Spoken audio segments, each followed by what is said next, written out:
Yang pertama kan dari awal Baradae sudah kita ketahui menyampaikan keterangannya bahwa kasus ini bukan tembak menembak tapi kasus pembunuhan, itu yang utama ya. Terus yang berikutnya juga dari keterangan dari hari sampai hari ini Richard Eliezer ini memberikan keterangan itu ya sama, nggak ada berubah gitu ya. Jadi dia yang satu-satunya yang selalu konsisten dengan keterangan-keterangan yang disampaikan.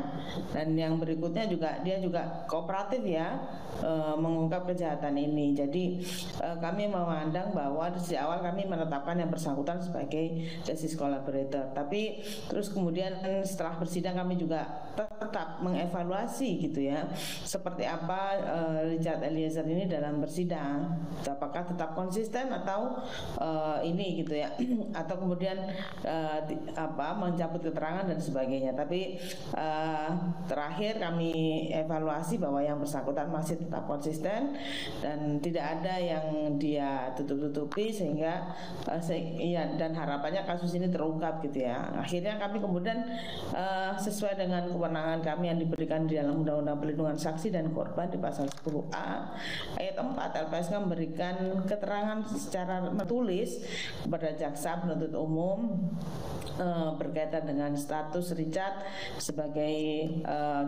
justice collaborator dan berhak untuk mendapatkan keringanan penjatuhan hukuman. Itu yang kami lakukan tanggal 1 Desember kemarin. Sebenarnya kalau bicara mengenai angka berapa lama diringankan itu bukan kewenangan kami. Yang pasti kami hanya berharap ini Richard bisa dihukum ringan dan berhak untuk mendapatkan keringanan tersebut sebagaimana diatur dalam undang-undang, layaknya dia sebagai justice collaborator. Seperti itu saja.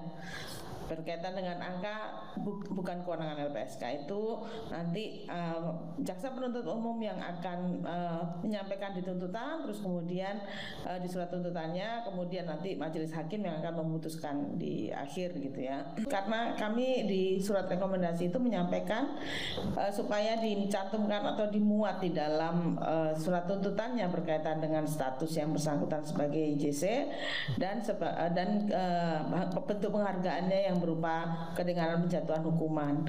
Itu yang diamanatkan dalam pasal 10A tersebut. Sehingga kami menunggu dari surat tuntutan yang disampaikan JPU terhadap Eliezer kepada majelis hakim.